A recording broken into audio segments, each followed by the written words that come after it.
Hey guys, welcome back to Dragonfly Projects. Glad to have you here today. Beautiful background today. The fall is here, the leaves are changing colors. This is paradise on earth for us, and it's certainly starting to look like it. Amazing. Today we're going to talk about how to refinish a butcher block or end grain cutting board. I made this cutting board about 2 years ago. As you can see, this is the back side of it, so this is the side that's not as damaged. We have some walnut, some maple, some purple heart, which is beautiful wood, and some cherry wood. This board has never been refinished or retouched since I made it. It's still very strong, still used every single day for every single meal. But as you can see, the other side is starting to look a little faded. So a lot of cut marks, a lot of scratches, and the board lost all of its nice colors. So today we're going to refinish it. I'm going to bring you in nice and close, show you my process and how to bring this back to a perfectly brand spanking new, just fresh out of the box look. And this type of cutting board will last you a lifetime if you take good care of it. So let's bring you in close and let's start the process. The things you will need to bring this back to its former glory is some sandpaper to remove all the scratches, make it nice and flat once again. And afterwards, we're going to use some type of butcher block oil. This bottle has just been refilled with straight up mineral oil. Nice and cheap. It's a food grade finish, and you can find it actually in your local pharmacy under the laxative area. It's a lot cheaper than when it's branded as butcher block oil. I also have here a random orbital sander that takes 5-inch discs. Could I do this by hand? Absolutely. Would it take forever? Absolutely. I also have different grits. I have some 80 grit, some 60 grit to remove the big scratches, but this will leave some fine scratches. Then we're going to use some 120 to remove the last of the scratches, and then 220 for a nice polish. I don't like to go much higher than 220 because then the pores get closed and the board doesn't absorb the finish as well. So we're going to start with the heavy duty, remove the scratches, nice and polish, and then we'll wipe it down and soak it with some mineral oil. For these cracks here, I will do a separate video explaining why they showed up and how I'm going to fix them. This is totally my fault. The previous boards I used with a different setup never cracked, and it's been about 5 years now, and they're still perfectly fine and nice and glued together. First grit, 80 grit.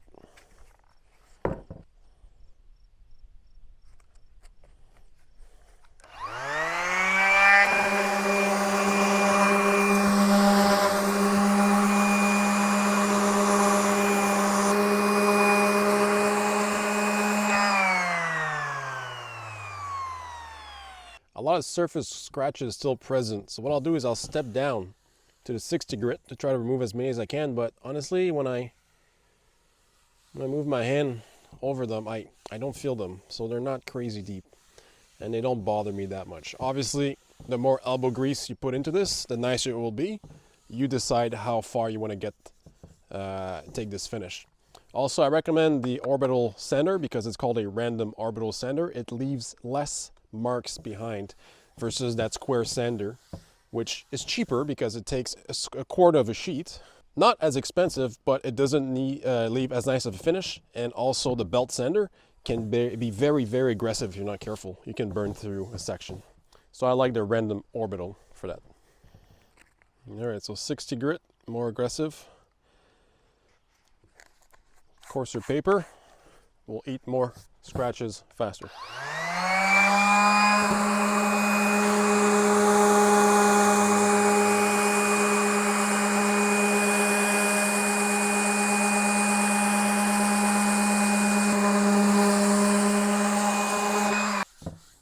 All right. Now we're going to move back up through the grits. Let's go back to 80, then 120, and then 220.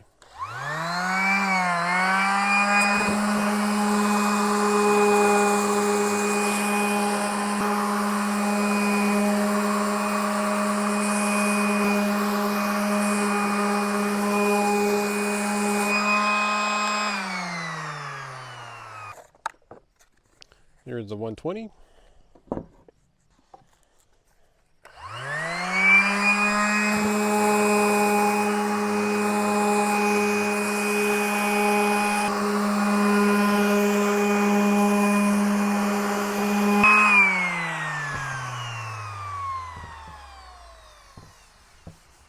Really see that Purple Heart starting to pop again. It's beautiful wood. I love Purple Heart.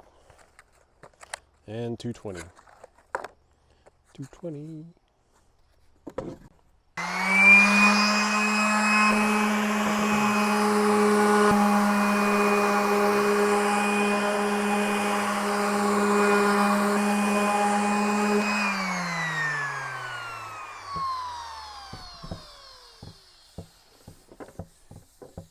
Beautiful. I cannot feel any of the imperfections. There are some small imperfections in the wood. There's a couple knife marks left, but this thing is now nice and flat. The last thing I like to do is I like to round my edges, and because we've removed a small surface, this is now sharp. So two things can happen: more prone to chipping, and you can easily cut yourself. I like to just break the edge. Piece of sandpaper. This is 120.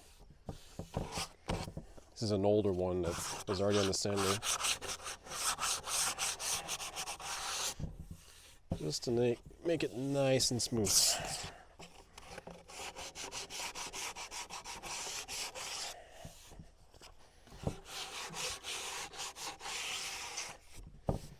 I see I've left some little scratches here, so I'll just come back.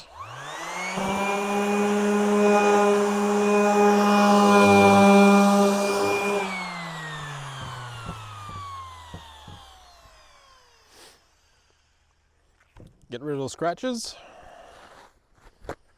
And now by far my favorite part. You can see some sawdust in there, adding some finish.